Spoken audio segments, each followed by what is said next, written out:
Morning, everyone. Morning, Minister. Thank you so much for making the time to join our summit here. It's a busy week for you, obviously.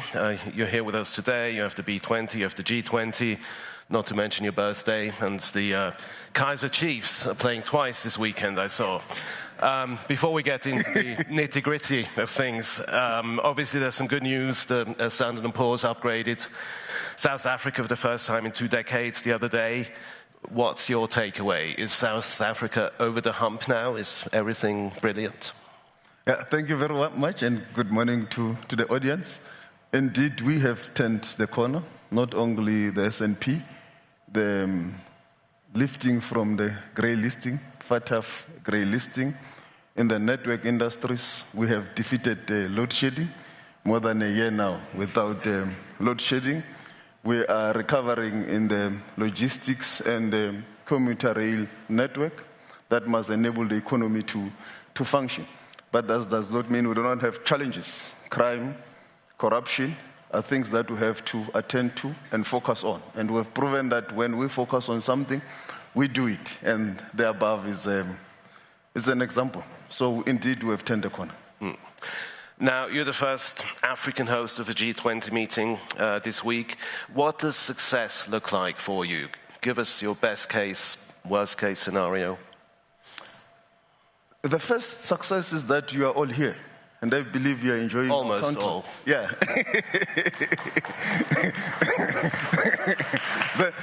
that for us is a great success. We have hosted about 130 meetings, incident-free, and they've all went well across the country. People have enjoyed the beauty of our country. But also the outcomes of those meetings are impactful on the global south and also on the African continent on various issues, critical minerals, issues related to artificial intelligence, issues related to financing for climate mitigation.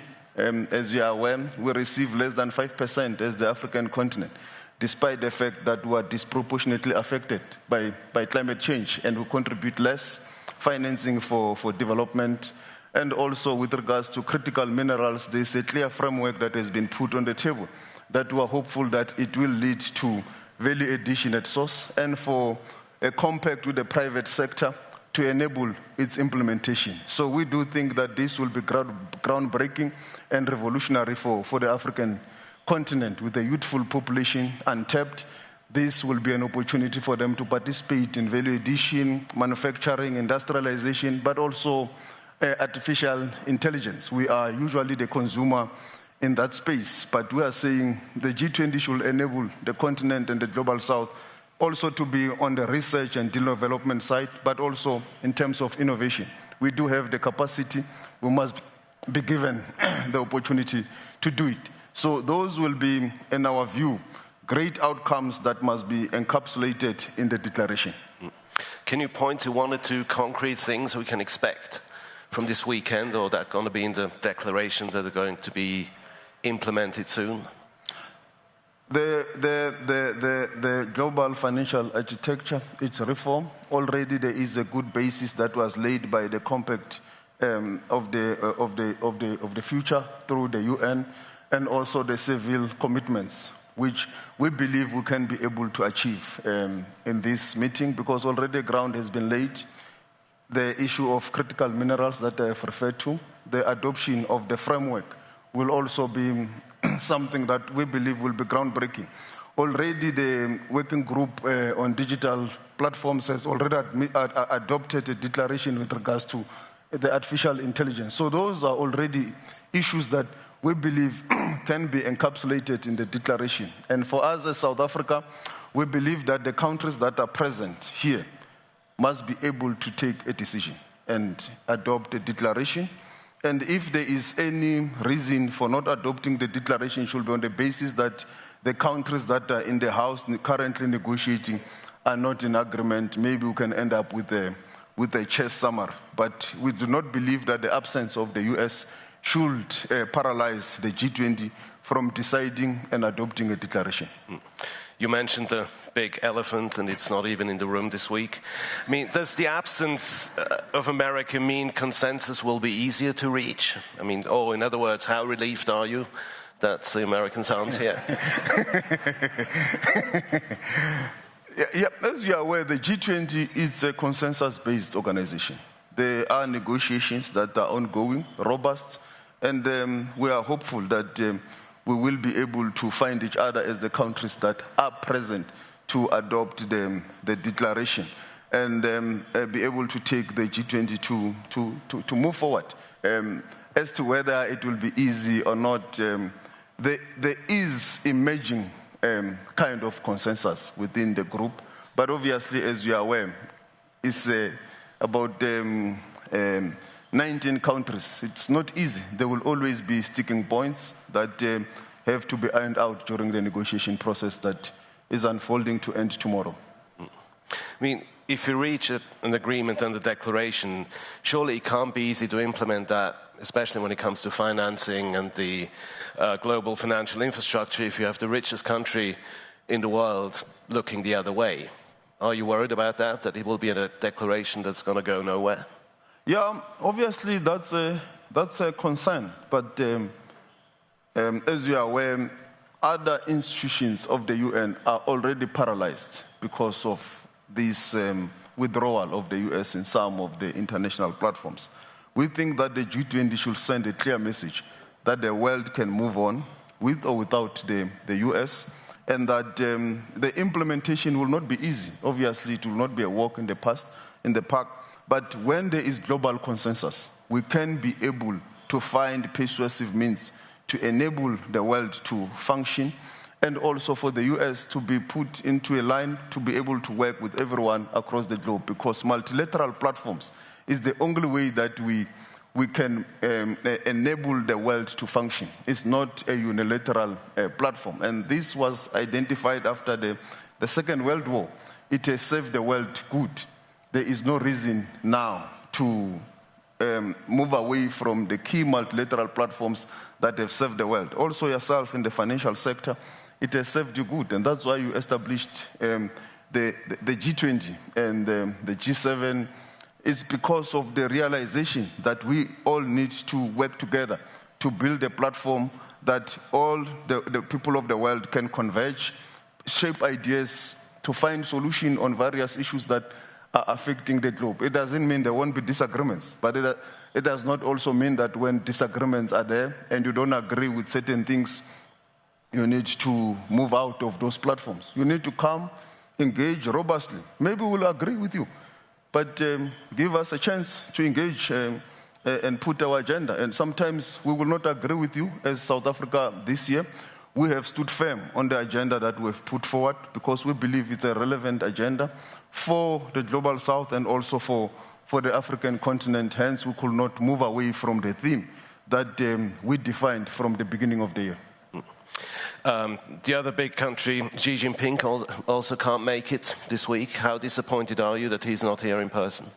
No, we're not disappointed at all because we're aware that he has not been traveling this year. The only international trip he undertook was to South Korea, but also it was to enable him to meet President Trump. But China in all the multilateral platform has been represented by Premier Lin Queen in all the platforms. You will know that we were at the Asiana Summit, Southeast Asia. Our president was there. It was also Premier Lin there, including BRICS in Brazil, the UN General Assembly. So we are not disappointed. We believe that whichever country that can attend and it is represented at the right level, there is really nothing wrong. It's the nature of multilateral institutions. It has never even happened in the G20 itself that you will find 100% attendance of heads of states. For whatever reasons, sometimes they attend, sometimes they don't attend, but they ensure that they send a delegation. The only difference with this one now is the absence of the US, which has never happened, but we will mark them absent and continue with the business.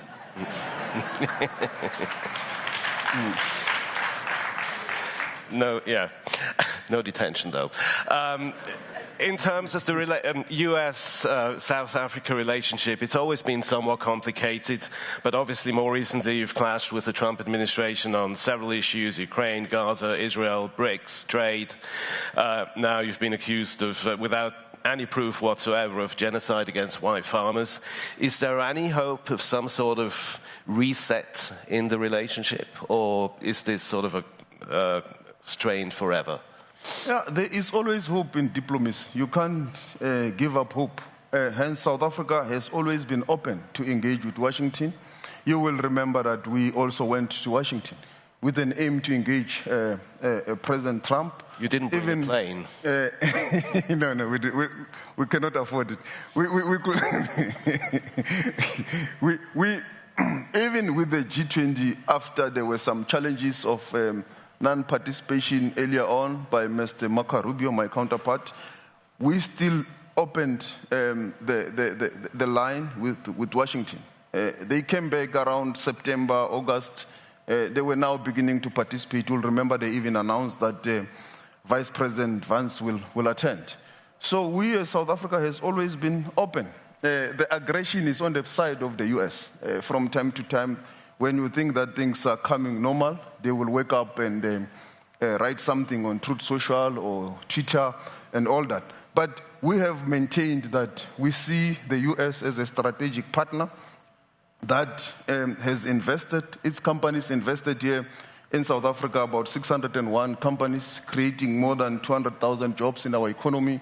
All of them that are here, yourself, Bloomberg, Microsoft, Amazon, Coca-Cola, you name them, they invested in our economy. And they've never had a problem with BEE. They are participating because they understand that the act was created to redress past imbalances. They've never had a problem with the Expropriation Act. So if the US administration has a problem with any of our policies, it should be evidence-based. It should be you, the American company, saying this is unworkable. But we have created an environment that has made it possible, has worked, and when there were challenges, we confronted them, even on BEE.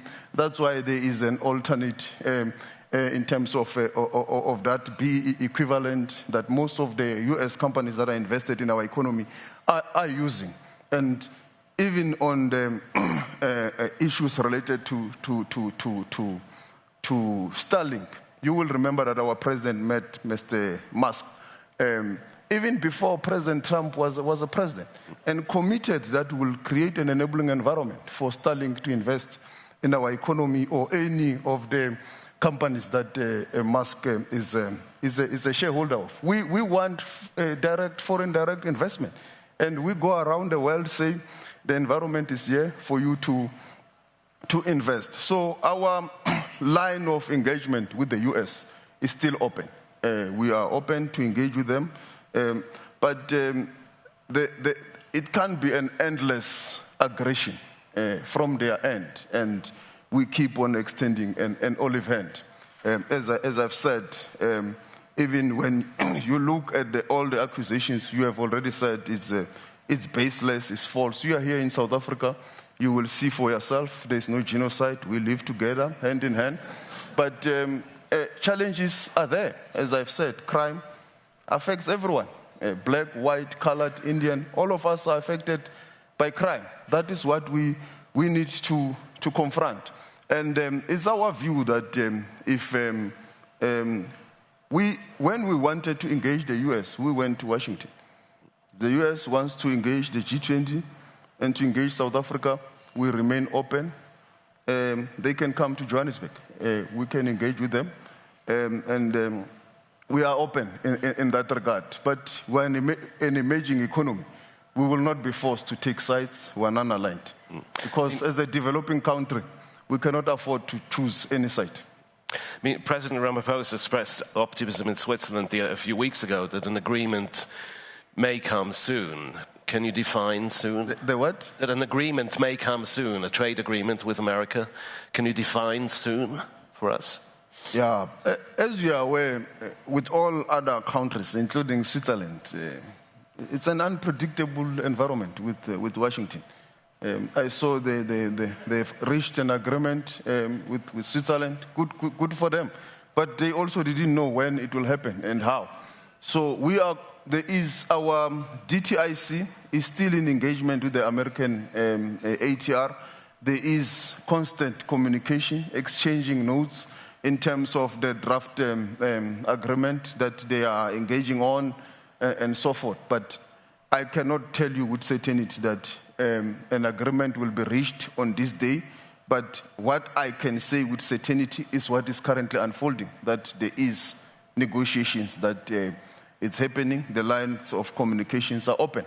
The only issue we have continuously raised is that the issues of BEE, the issues of the Expropriation Act, the issues that relates to the redress of the imbalances of the past, given the nature of our history as a country, are domestic issues that South Africa has capable institutions to handle. Our parliament it's open, it's debated in public platforms. The expropriation bill, as we speak, is in our constitutional court. It is being challenged. South Africa has got independent judiciary.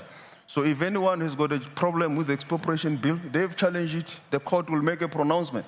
We've got enough institutions to mitigate, to balance the scale, to open up, to deal with whatever issue that is of concern, either constitutionally, economically, or from an investment perspective.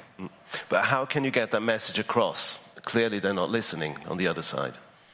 Yeah, they're not listening because of ideological basis. It's not because the message is not getting across.